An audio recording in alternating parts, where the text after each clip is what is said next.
All right, good morning, guys. Let's just get started here.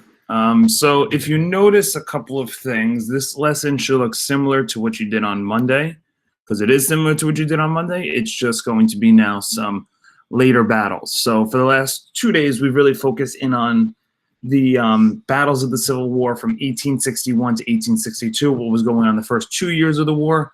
Now let's see how the war kind of changes in the second half of the war. So I'm going to give you guys, pretty much the whole period to work on this. I'm going to try and set some goals for ourselves, though. We want to have the first two battles done. The Battle of Antietam, which is your first reading, which we had a little bit of a preview with yesterday. And then we have the Battle of Gettysburg. Now, the Battle of Gettysburg is by far the most important and biggest battle of the Civil War, maybe one of the biggest battles in American history. So you're going to take your time with that. Let's put a goal for, let's say, 8:52. All right, by 8:52, hopefully you're done with both of these battles. Okay, if you're past that, if you're on Battle of Vicksburg, that's fine. Just keep on going. All right, we want to watch a video at 8:52. Okay, so we want to watch that video together to give us a little more information on the Battle of Gettysburg. So we'll go into that at 8:52. But until then, you're working on your own. All right, please keep in mind, okay, what you have to do as you're doing the reading. You're trying to find the date, where it was fought, who you think won. Did the Union or Confederacy win this battle? Remember, it doesn't always explicitly say it. It sometimes will go into, a side retreated or a side surrendered, and then the opposite side won. Okay. A fun fact is just something you found interesting from the reading, so you guys could fill that in. All right. And then, of course, this is the most important box. Go to the last paragraph and tell me why you think this battle is one of the most an important battle, and why you think that we're learning it. All right. So again, I'll give you about 15 minutes from this point on. Try and work on these battles. Okay, you should take about 7 minutes for each of them. And we will watch the Gettysburg video at 8:52. All right, you guys get started. I'll be here if you have any questions.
About like 5 minutes, we're going to go into the video, guys, so just keep working.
All right, guys. So as I promised, we're going to go into the Battle of Gettysburg video now. So hopefully you have a little bit of a reading, a little bit of a sense of some of the parts of the battle. Now, if I wanted to spend a month on this battle, I could.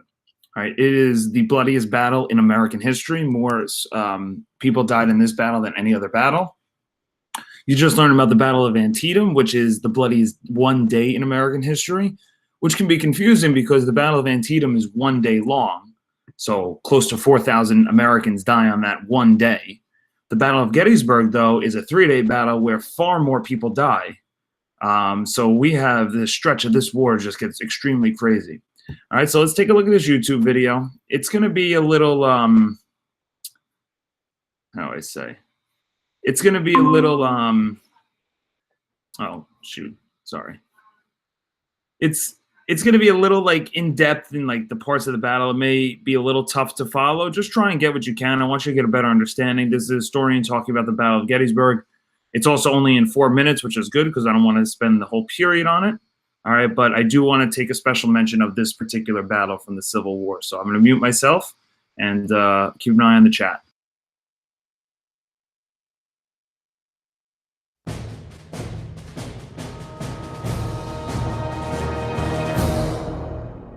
In June of 1863, Confederate General Robert E. Lee took his Army of Northern Virginia into the North for the second time. The Union commander, George Gordon Meade, was in pursuit.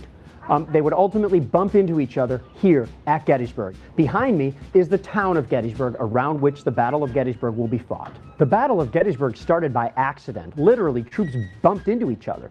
General Lee heard that Meade was pursuing him, and Lee concentrated his army. The Union vanguard is already here as well, and they're going to bang into each other north and west of town on McPherson's Ridge.